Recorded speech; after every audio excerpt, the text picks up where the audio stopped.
O tema do Estúdio News de hoje é a pobreza no Brasil.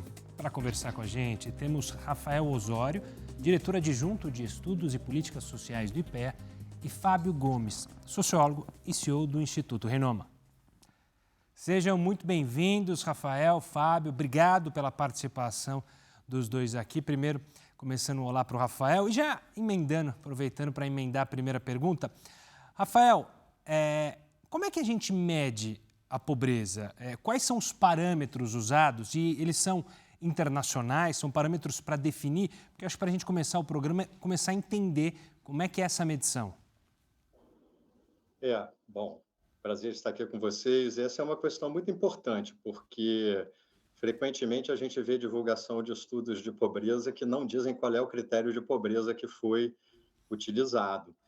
E o Brasil ele não tem um critério oficial de pobreza, ele tem linhas de pobreza que são usadas para programas diferentes, e o IBGE, quando ele monitora a pobreza e divulga os resultados baseados na pesquisa nacional por amostra de domicílios contínua, na síntese de indicadores sociais, o IBGE usa principalmente 3 linhas que são linhas internacionais de pobreza. São linhas que são passíveis de serem usadas para comparação com outros países. Fábio, eu também quero dar meu olá. Obrigado pela participação aqui conosco. O quão importante para justamente entender, o Rafael explicou essas linhas de pobreza internacionais, esses parâmetros, o quanto importante é ter bem definido o que é essa linha da pobreza para justamente o país trabalhar com isso e entender a sua população, o nível de pobreza que a sua população vive. É fundamental o entendimento para se buscar soluções. E a gente percebe que o entendimento é muito raso, há muita confusão acerca dos índices, alguns são aplicados e a compreensão sobre eles é, às vezes, até equivocada, né? Até outros índices mais próximos do gestor público, às vezes, eles se embolam um pouco com os conceitos e com a busca de solução, aí fica mais complicado ainda. Acho que o fundamento é conseguir entender os princípios, né, os métodos, a sua construção, o porquê das suas construções, né, o porquê dessa metodologia para cada um dos seus indicadores, porque são alguns que são usados aqui no Brasil, a imprensa retrata alguns, e a partir do entendimento dos indicadores, a gente consegue, então, começar a pensar em soluções, né, a atacar realmente a causa desse indicador que se apresenta como efeito de alguma coisa, né, como consequência de algo. Então, o entendimento do indicador é fundamental. Rafael, você citou justamente parâmetros do IBGE, a gente pode usar a última pesquisa de 2022, que houve uma diminuição da pobreza. De 2021, estava 36,7%, caiu para 31,6% em 2022. Eu quero pegar esse dado e entender, esse dado que caiu está relacionado muito ao grande problema que a gente enfrentou relacionado à pandemia, não só o Brasil, mas o mundo inteiro, e aí essa retomada econômica pode ter ajudado. Como que a gente lê algo que é mostrado pelo IBGE? Essa linha de pobreza em particular que você mencionou, ela é a mais alta de todas.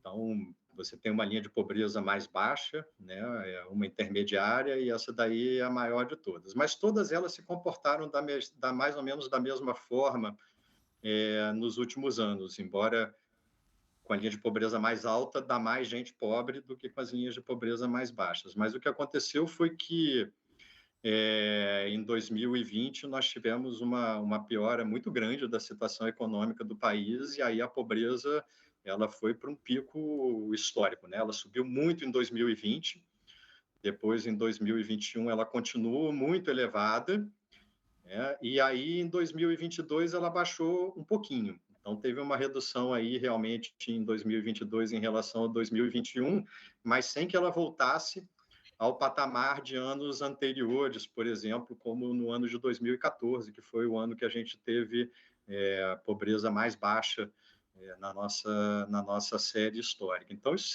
tem sim muito a ver com a crise da Covid, né? E é importante mencionar também que lá nessa própria fonte que vocês estão usando de referência, a síntese de indicadores sociais, eles apresentam o dado de pobreza antes das transferências dos benefícios sociais e depois das transferências. Então, a gente vê que esses anos, esse número que está sendo citado é o número depois das transferências, ou seja, já com Bolsa Família, com benefício de prestação continuada, com todas as outras transferências sociais. Então, isso mostra para a gente que se o Brasil não tivesse um sistema de proteção social, não tivesse principalmente o Bolsa Família e o Cadastro Único, que foram as ferramentas que foram ampliadas para poder dar uma resposta rápida à crise da pandemia, a situação teria sido muito pior do que o que ela foi, né? E isso é importante ressaltar, porque o Brasil ele tem, acho que não é perfeito, mas a gente tem um bom sistema de política social que é capaz de ter uma atuação muito rápida e incisiva sobre a pobreza. Agora, isso depende de orçamento para acontecer e também de eficiência das políticas governamentais. E isso faltou um pouco em 2022. Então, em 2022, todo mundo deve se lembrar que houve uma expansão rápida de todos esses benefícios, e, inclusive, foram criados muitos benefícios adicionais temporários que não chegam a ter um impacto sobre pobreza naquele ano. Por quê? Porque eles foram pagos para pessoas que não eram pobres. Então, o benefício que é pago para pessoa que não é pobre não pode ter efeito sobre a pobreza. Claro.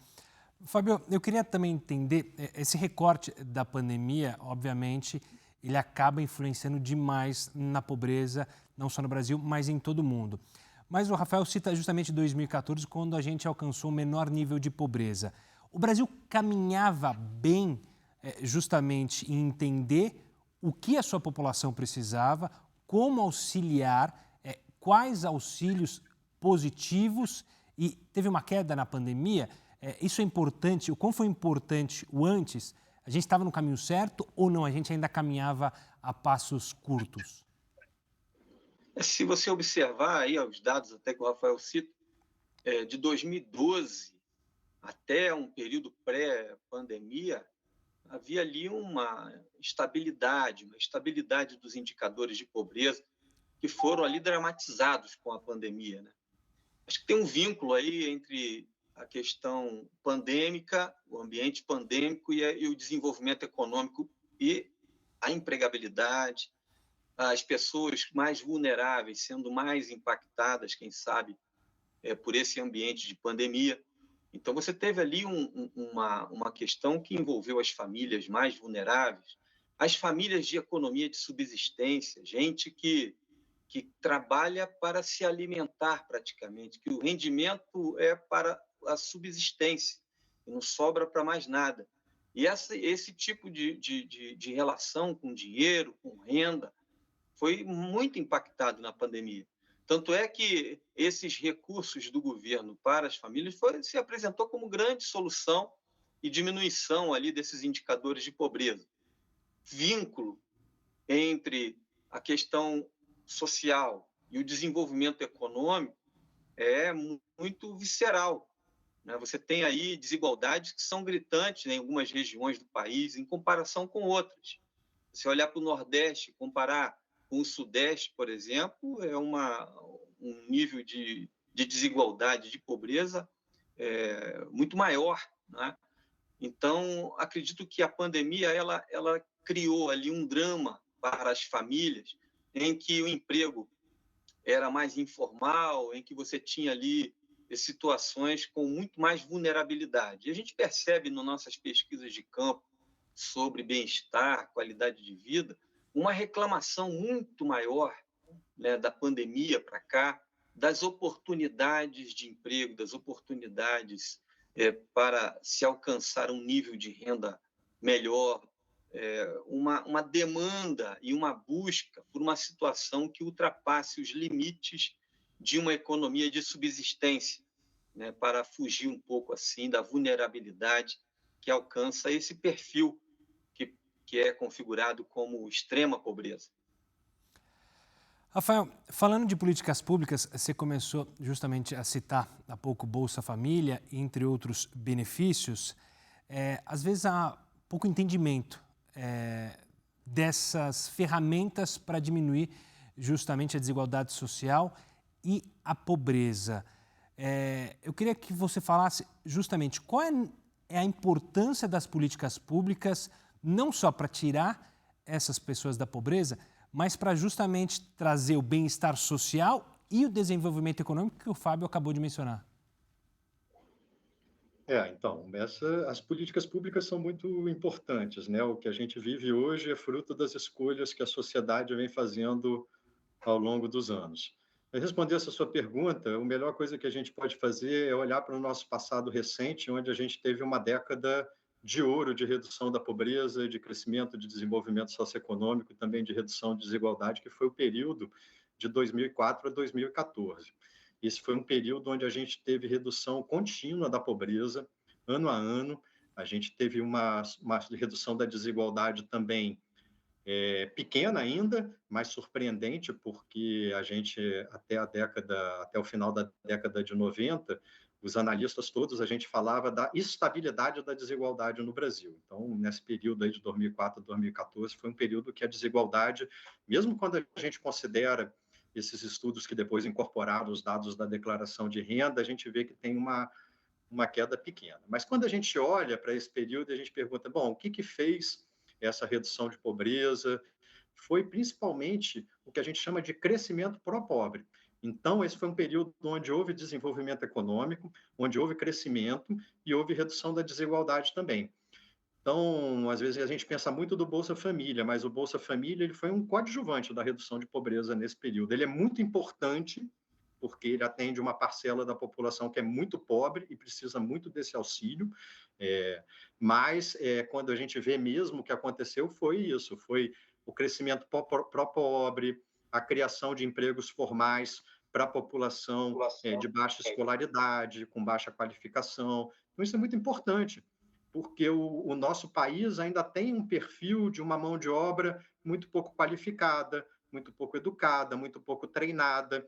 E isso não é culpa das pessoas, isso é culpa, como eu disse, das opções que nós fizemos no passado, né? Então, por exemplo, desde que eu me entendo por gente, a gente tem uma discussão sobre como é importante melhorar a qualidade da educação. Não é a solução para todos os problemas que a gente tem no Brasil, mas é uma coisa muito importante.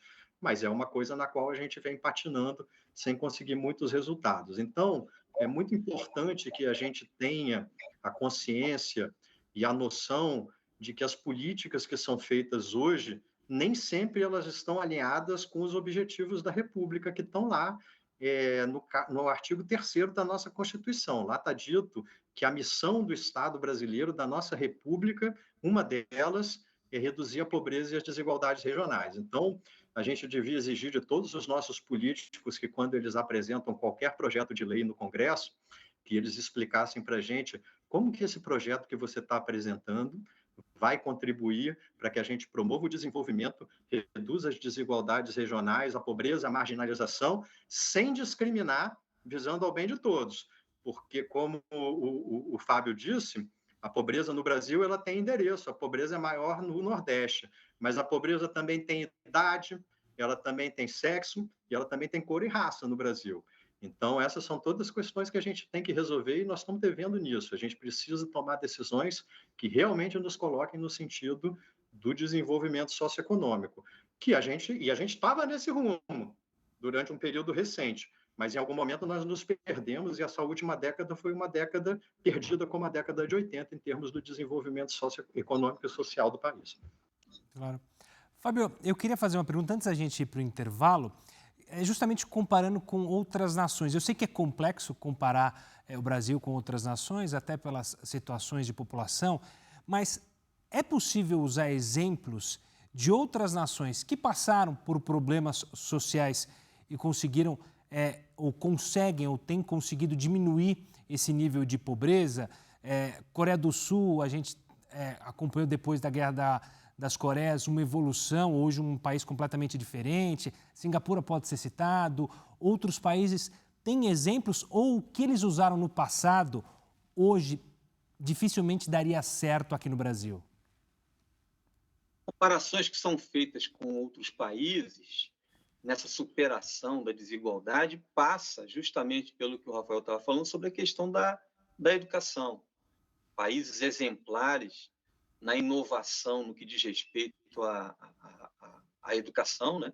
Ao ensino, desde o ensino infantil até o preparo dos jovens para o mercado de trabalho, o estímulo das pessoas a se aprimorar e a capacitação oferecida. Então, você tem ali uma ligação muito forte entre educação e o desenvolvimento econômico, impactando na vida social. Ainda dentro desse tema sobre o Brasil, e nesse período citado pelo Rafael, a gente tinha ali também um ciclo virtuoso, muito interessante, que envolvia a produção industrial e o consumo das famílias, o incentivo ao consumo, e por parte das políticas públicas, esse incentivo até numa redução de taxas ali, envolvendo sobretudo ali a linha branca. Quer dizer, você teve ali um acesso ao consumo nesse período, estimulado pela empregabilidade, estimulado por incentivo aos jovens às universidades, estimulado por uma visão mais ampla que as pessoas tinham sobre o preparo para uma atividade econômica melhor remunerada. Então, você tinha um ciclo, né, virtuoso que alimentava tudo isso e que pode ser a raiz de muitos países que a gente exemplifica como aqueles que vencem a pobreza, que vencem a desigualdade. Rafael, a gente falou no último bloco sobre políticas públicas, benefícios, e eu queria entrar nesse ponto porque ainda no Brasil existe essa discussão sobre dar a vara, ensinar a pescar. Eu queria entender essa transição, ou seja, usar o benefício para dar subsistência, para dar comida justamente para as pessoas que vivem em situação difícil e como tirar ela dali, mas encaminhar para um processo de uma população menos desigual e longe da pobreza. A gente ouve muito isso que não se deve dar o peixe, se deve ensinar a pescar, né? Se a gente se lembrar, Jesus Cristo multiplicou os peixes, não as varas de pescar. Tem um colega meu que ele sempre diz o seguinte: é preciso se dar o peixe enquanto se ensina a pescar. Então, não é uma coisa nem outra, porque não é uma opção deixar as pessoas na miséria sem nenhum tipo de amparo, até porque, como eu disse, a nossa Constituição estabelece que as pessoas têm direito social ao amparo na pobreza. Então, não é uma opção não atendê-las por meio de políticas públicas. Agora, essa questão tem muita confusão, principalmente envolvendo o programa Bolsa Família, né? Muitas pessoas dizem, não, porque o Bolsa Família não está dando educação, não está dando saúde, não está botando as pessoas no mercado de trabalho. Mas isso não é função do Bolsa Família. O Bolsa Família, ele é um programa de transferência de renda para pessoas pobres que estão com renda, sem renda ou com renda muito baixa. Criar empregos, garantir que as pessoas tenham acesso às oportunidades de trabalho formal que estão perto das suas casas, em lugares que elas possam acessá-las, garantir que as escolas para as quais as crianças estejam indo são escolas onde elas aprendem, garantir que os estabelecimentos de saúde sejam lugares nos quais as pessoas vão encontrar a vacina, vão encontrar tudo que elas precisam quando elas têm uma necessidade de saúde. Obviamente, não pode ficar tudo na conta do Bolsa Família. Bolsa Família é muito bom para fazer o que ele faz, transferir renda para pessoas pobres, mas a gente não pode botar toda a responsabilidade da política social em cima disso. E aí não tem uma solução milagrosa que vai fazer isso tudo sozinha, nem educação, nem saúde boa, nada disso só vai funcionar, porque o problema da pobreza no Brasil, ele é muito associado com a desigualdade.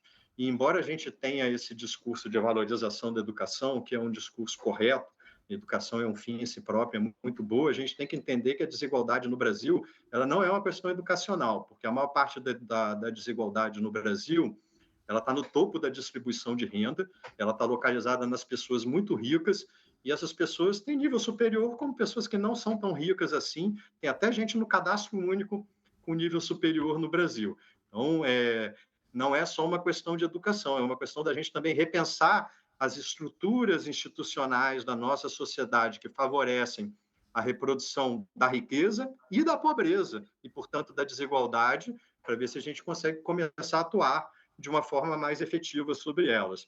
E não é que a gente não tenha conhecimento sobre isso.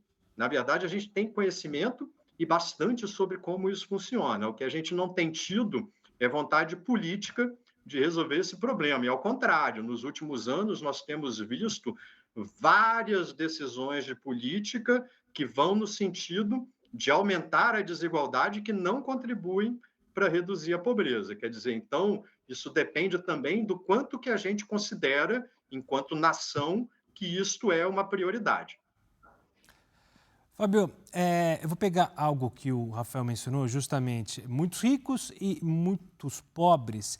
E o quanto que a gente olhando para esse cenário, em uma nação que há muitos ricos e muitos pobres, o quanto isso afeta claramente a nação econômica, ou seja, é um país que não cresce, enquanto você tem essa divisão exorbitante, se cria um problema para a nação, ou seja, é uma nação que vai ficar patinando, porque, tá bom, você tem muitos ricos, mas você segue tendo muitos pobres, as pessoas não conseguem evoluir, você não consegue evoluir no sistema educacional, ter uma mão de obra qualificada, ter profissionais bons. Esse pensamento está certo? Eu estou indo pela linha correta? Ou seja, quanto menos desigualdade, melhor para a nação? Eu não tenho dúvida disso, que seria melhor, mas a gente tem um ambiente que nos últimos anos criou uma mentalidade, ou então aflorou uma mentalidade, algumas garras foram colocadas para fora, da pregação da meritocracia, da pregação e da demonização das ajudas sociais do governo como incentivo para as pessoas e como subsistência. As pessoas precisam se alimentar e comer. Então, essa discussão de insensibilidade social que nos atingiu nos últimos anos, ela tornou as coisas muito mais difíceis, né? Pensar o desenvolvimento, pensar essa relação, a necessidade de tirar as pessoas da pobreza, que elas não estão lá porque são culpadas por isso. É uma questão de desigualdade de oportunidades também, né? Um país que gere oportunidades iguais para as pessoas, que consiga alcançar os mais pobres e tirar ele de situação de vulnerabilidade, isso, inevitavelmente, vai alcançar vários elementos da nossa vida social, vários fatores da nossa vida cotidiana, e que serão benéficos para todos, né? Eu acho que o grande vilão dessa questão é a insensibilidade. A sensibilidade das elites, a insensibilidade de grupos políticos, a insensibilidade de decisores, a insensibilidade de pensadores, e que vem a pobreza como sendo uma consequência quase que natural e que não deve ser entendida como algo consertável, algo que deve merecer intervenções, não é? Então, eu acredito que esse pensamento, essa percepção, tanto dos mais ricos quanto dos decisores, de que uma sociedade que combata e que elimine a pobreza é uma sociedade que vai avançar em vários aspectos da sua vida. Rafael, a gente tem um dificultador pelo tamanho do país. Se a gente olhar justamente os dados do IBGE, as diferenças de níveis de pobreza entre as regiões é exorbitante. Você tem no Norte e Nordeste uma diferença muito grande comparada a Sul e Sudeste. Eu queria pegar o recorte do Centro-Oeste, que é que, segundo o próprio IBGE, diminuiu consideravelmente essa pobreza, muito aliado ao boom do agronegócio ali na região, e aí acaba gerando mais oportunidades de emprego, as pessoas conseguem aliar, mas o quanto que a gente tem que olhar para o Brasil como um todo ou como dividir e entender cada região para justamente ir no problema e não ficar tendo um êxodo. Assim, aqui tem emprego, então vai todo mundo para cá. Aí tem emprego aqui, vai todo mundo para lá, mas a pobreza continua meio que na mesma. Isso aí é uma pergunta muito, muito, muito importante, porque a gente tem que entender que o Brasil é um país muito diverso, a gente convive com realidades muito diferentes do Oiapoque ao Chuí. Então, a gente tem esse caso do Centro-Oeste, que, como você falou corretamente, é uma região muito dinâmica do ponto de vista econômico. Isso é muito puxado pelo agronegócio, mas, ao mesmo tempo, embora isso seja, lógico que é positivo, a geração de renda, de emprego, de riqueza, a gente tem que pensar como que isso está sendo feito. Por quê? Porque nós estamos vivendo essa experiência aí das mudanças climáticas e parte desse desenvolvimento que a gente vê do agronegócio, ele nem sempre é um desenvolvimento bom do ponto de vista da sustentabilidade ambiental e econômica, né? Porque se a gente já tem evidências muito claras hoje em dia de que o cerrado, por exemplo, é o bioma mais ameaçado que a gente tem no país, é o que tem sofrido mais desmatamento, é o que está sendo mais devastado. E ele é fundamental para a reposição das águas. Então, a gente tem essa questão toda. Agora, quando a gente pensa nessa coisa da inserção produtiva, né, da atividade econômica das pessoas, como é que a gente pode melhorar isso para que elas não precisem depender da assistência social, a gente tem que entender essa diversidade. Então, no Brasil, a gente tem situações de pobreza urbana nas periferias da grande cidade, onde existe toda uma série de questões que às vezes não está envolvido propriamente condições de subsistência muito ruins, mas outros tipos de serviço público e de condições que são muito precárias, por exemplo, a questão da segurança, né? A questão de outros serviços públicos. Você tem aquela pobreza do semiárido nordestino, do agricultor de subsistência pouco qualificado, que está fazendo ali aquela atividade com baixa produtividade. Você tem as pessoas que estão na Amazônia. Cada circunstância dessas exige um conjunto de soluções diferentes. Então, por exemplo, para essas comunidades ribeirinhas que estão aí na Amazônia, a gente tem que conseguir, de alguma forma, que elas façam uma transição para a bioeconomia, para que elas tenham atividades que sejam compatíveis com a preservação ambiental no lugar onde elas moram. Quando a gente está falando das periferias dos centros urbanos do Sudeste, o problema é outro. A gente tem que pensar como que as pessoas não vão passar horas num transporte público precário, como que elas vão fazer para ir e voltar dos seus empregos com a segurança de que elas não vão levar um tiro e que elas vão poder circular no lugar onde elas moram sem medo. Então, são todos conjuntos de problemas totalmente diferentes e eles afetam muito essas soluções. Então, por exemplo, a gente vê muito essa situação, não, a pessoa aqui, por que ela não pega o emprego que está sendo oferecido no lugar tal, que é um emprego formal com carteira? Aí a pessoa em questão é uma mãe que tem 2 filhos pequenos, e aí o emprego que estão oferecendo para ela é um emprego de carteira assinada, mais de um salário mínimo, que ela tem que atravessar a cidade inteira e ficar nesse emprego 8 horas por dia. Com quem ela deixa os filhos dela? Se ela não tem com quem deixar os filhos dela, ela vai fazer as contas e ela vai ver assim, se eu pagar alguém para ficar com as minhas crianças, eu, além de ficar sem elas o dia inteiro, porque eu vou estar me deslocando por um longo período para o meu trabalho, vou ficar no trabalho 8 horas por dia, eu, além de não ver meus filhos, eu vou ter que pagar alguém para ficar com os meus filhos. Ora, nessa circunstância, a pessoa faz um cálculo racional e o melhor fica no Bolsa Família, fazendo o bico. Então, nós temos todas essas questões. Para São Paulo, por exemplo, a gente tem estudos muito interessantes que mostraram que a expansão da oferta de creche leva a um aumento do emprego das mulheres em empregos formais. Então, quer dizer, não é só você gerar empregos, você tem que gerar empregos que as pessoas possam acessar, você tem que garantir que as oportunidades, o conhecimento das pessoas, das oportunidades que são geradas perto de onde elas moram, para que elas possam pegar esses empregos que vão dar mais qualidade de vida para elas. Então, é uma coisa muito complexa e ela não pode ser feita somente do governo federal. Isso é uma grande ilusão, achar que qualquer governo que sente aqui em Brasília vai de um gabinete conseguir elaborar soluções para todos os problemas e para a diversidade que a gente tem no Brasil. Então, a gente precisa que todos os poderes, todos os níveis da federação estejam atuando em conjunto, que os poderes trabalhem em conjunto e que a sociedade também esteja junto com o Estado e cobrando sempre, né? E de uma forma informada e baseada de evidências o que os governos estão fazendo localmente, estadualmente, federal, no nível federal também. Fábio, eu quero pegar esses ganchos que o Rafael levantou para, infelizmente, fazer minha última pergunta. O nosso tempo já acabou, está acabando. O quanto é importante justamente essa regionalização e o entendimento dos problemas que se põem.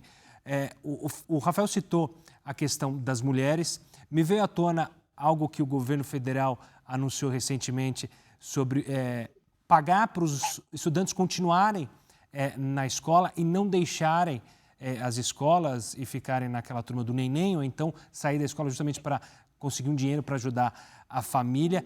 O quão importante é entender e incentivar pesquisas e recolher dados para ver quais são as dificuldades da sociedade atual e nisso trabalhar justamente com benefícios e o olhar apurado e direto aonde está o problema e qual o novo problema que surge. Essa é uma questão central, porque quando você olha para as empresas de mercado, quando elas vão estudar os seus públicos, elas segmentam vários fatores para poder fazer uma compreensão ampla, né? E essa questão da pobreza no Brasil, às vezes as condições, de fato, são colocadas em condições iguais pelo Brasil afora, né? E há níveis de tolerância de cada público, de cada situação social, de cada ambiente que se vive, de cada cotidiano, né? A realidade social, as dificuldades de uma família que mora no Grande Rio e a realidade social de uma outra família que mora num grande centro do Centro-Oeste, elas são distintas. As zonas de tolerância também são, né? A Organização Mundial da Saúde, quando faz lá uma conceituação do bem-estar, é uma conceituação muito ampla. Ela vai da saúde do corpo, a saúde da mente, a questão financeira, dos relacionamentos, a relação com a cidade. Então, você tem vários aspectos que compõem ali o alcance das pessoas e a promoção desse bem-estar, do bem-viver, da qualidade de vida para todos eles. Então, acho que os estudos podem trazer aspectos muito importantes para calibrar a política pública. Eu estava conversando com um grupo de pessoas da região norte do país, numa pesquisa qualitativa, e a gente estava sondando justamente isso. Como, por exemplo, eles diziam lá que as políticas públicas, pela produção local, o desenvolvimento local, produzido tanto por uma parte da indústria quanto do agronegócio, promovia muitos benefícios, inclusive melhoria nas políticas públicas, no serviço de educação e saúde, porque os municípios arrecadavam mais. Por outro lado, eles não conseguiam acessar os melhores cargos oferecidos pelas empresas. Então, eles tinham uma frustração. A vida está melhor, diziam eles, mas eu tenho uma frustração porque o melhor de emprego vem gente de outro estado para cá. Então, você tem calibrar essas diferenças, essas zonas de tolerância e as expectativas das pessoas é fundamental para um planejamento de governo, um planejamento das ações políticas, né, que possam beneficiar todos. Fábio, obrigado pela participação aqui conosco, auxiliando a gente a entender esse cenário que a gente tem no Brasil e as dificuldades que teremos pela frente e como enfrentá-las. Eu que agradeço o convite. Rafael, obrigado também pela participação. Foi uma honra tê-lo aqui para entender melhor, mais uma vez, esse cenário que a gente tem adiante. Obrigado, e vocês e a população podem contar sempre com o Instituto de Pesquisa Econômica Aplicada. Nós estamos aqui para isso. O Estúdio News de hoje fica por aqui. Eu conversei com Rafael Osório, diretor adjunto de Estudos e Políticas Sociais do IPEA, e Fábio Gomes, sociólogo e CEO do Instituto Renoma. Você já pode acompanhar essa entrevista lá no nosso canal no YouTube, no Play Plus e também pelo nosso podcast. Eu espero você no próximo programa. Tchau, tchau.